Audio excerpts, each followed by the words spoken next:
नमो विष्णुपादाय कृष्णपृष्ठाय भूतले श्रीमते जयपताका स्वामिनेति नामिने नमो आचार्यपादाय निताय कृपाप्रदायिने गौरपादाधामोदर नगरगामतारिणे।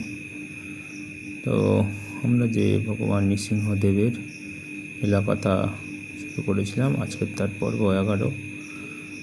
আজ যে লীলা সেটা হলো ভগবান নৃসিংহদেব প্রসন্ন হলেন।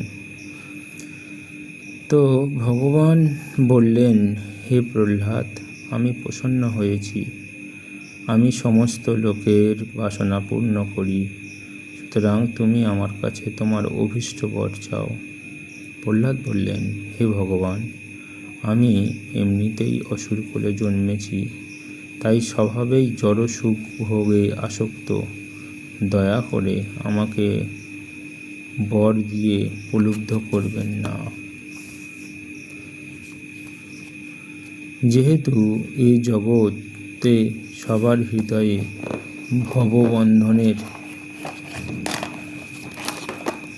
ভববন্ধনের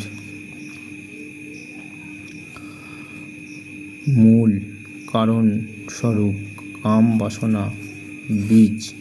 বাসনার বীজ রয়েছে, তাই আপনি আমাকে এই জড় জগতে পাঠিয়ে কেবলমাত্র শুদ্ধ ভক্তের লক্ষণ প্রদর্শন করার জন্য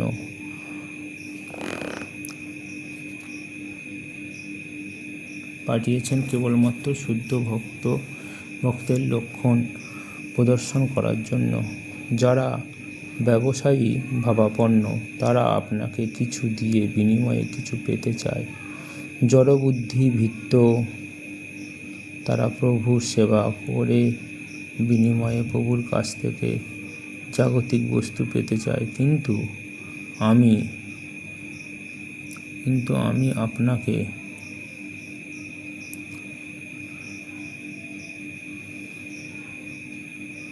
কিন্তু আমি স্বভাবতই আপনার সেবক, অন্য কোনো সম্পর্ক নেই। যদি আপনি আমাকে আমার অভীষ্ট বর দিতে চান, তবে প্রার্থনা করি যেন আমার হৃদয়ে কোনো জড়বাসনা উদয় না হয়। শ্রী নৃসিংহদেব বললেন, প্রহ্লাদ, কারো জড় কামনা বাসনা উদয় হলে কি হয়? প্রহ্লাদ বললেন, জন্ম থেকে কামনা বাসনার ফলে মানুষ ইন্দ্রিয়, মন, প্রাণ, দেহ, ধর্ম, ধৈর্য, লজ্জা, ঐশ্বর্য, বল, স্মৃতি এবং সত্য, এই সব কিছু বিনষ্ট হয়ে যায়। নৃসিংহদেব বললেন, হে প্রহ্লাদ, জড় বাসনা কেউ পরিত্যাগ করলে তার কি হয়? প্রহ্লাদ বললেন, মানুষ তখন তার মনের সমস্ত জড় বাসনা পরিত্যাগ করতে সক্ষম হয়।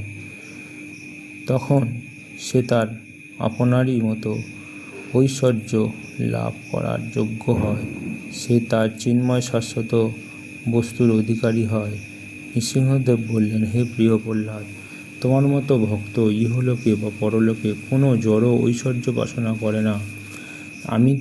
তা সত্ত্বেও আমি তোমাকে আদেশ দিচ্ছি, এই মন্বন্তর পর্যন্ত তুমি দৈত্যদের অধীশ্বর হয়ে এই জড় জগতের সমস্ত ঐশ্বর্য উপভোগ করো। সর্বদা আমার উপদেশ শ্রবণ করে আমার চিন্তায় মগ্ন থাকো, কেননা আমি সবার হৃদয়ে বিরাজমান পরমাত্মা। তাই আমার আরাধনা করো। তারপর কালের প্রভাবে তুমি দেহত্যাগ করবে, তোমার যশ সর্বলোকে ও কৃতিত্ব হবে। তারপর তুমি আমার নিত্যধামে আমার কাছে ফিরে আসবে। সংসারে যে ব্যক্তি তোমার ও আমার এই কথা স্মরণ করে, সেও যথাসময় কর্মবন্ধন থেকে মুক্ত হবে। প্রহ্লাদ বললেন, হে পরমেশ্বর, আমি আপনার কাছে একটি বর প্রার্থনা করি। আমার পিতা মৃত্যুর সময় আপনার দৃষ্টিপাতের প্রভাবে পিতা পবিত্র হয়েছেন।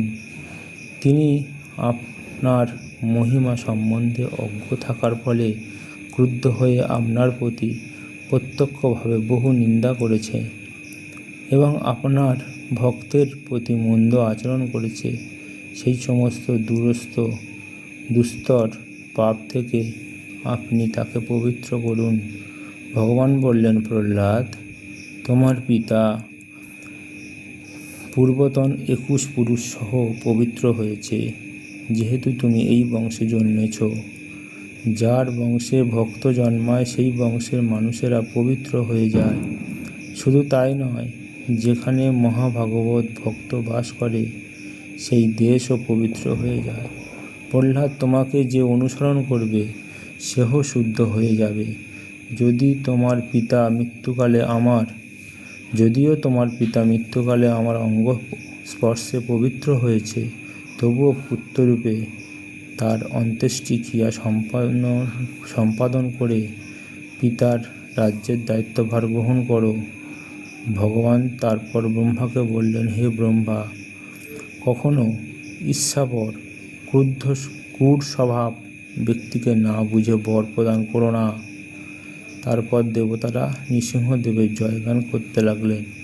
নৃসিংহদেব অন্তর্হিত হলেন। প্রহ্লাদের দ্বারা পূজিত হয়ে সমস্ত দেবতারাও অন্তর্হিত হলেন। ওং উগ্রং বীরং মহাবিষ্ণুম জয়ন্তং সর্বতোমুখম নৃসিংহং বিষ্ণুং বদ্ধং মৃত্যুর নাম। জয় জয় ভগবান নৃসিংহদেব কি জয়, জয় জয় প্রহ্লাদ মহারাজ কি জয়, জয় জগৎগুরু শিল প্রভুপাদ কি জয়। তো সকলে অসংখ্য ধন্যবাদ। আজকে ভগবানের একটি লীলা কথা শুনলাম। তো সকলের মঙ্গল হোক। জয় ভগবান নৃসিংহদেব কি জয়।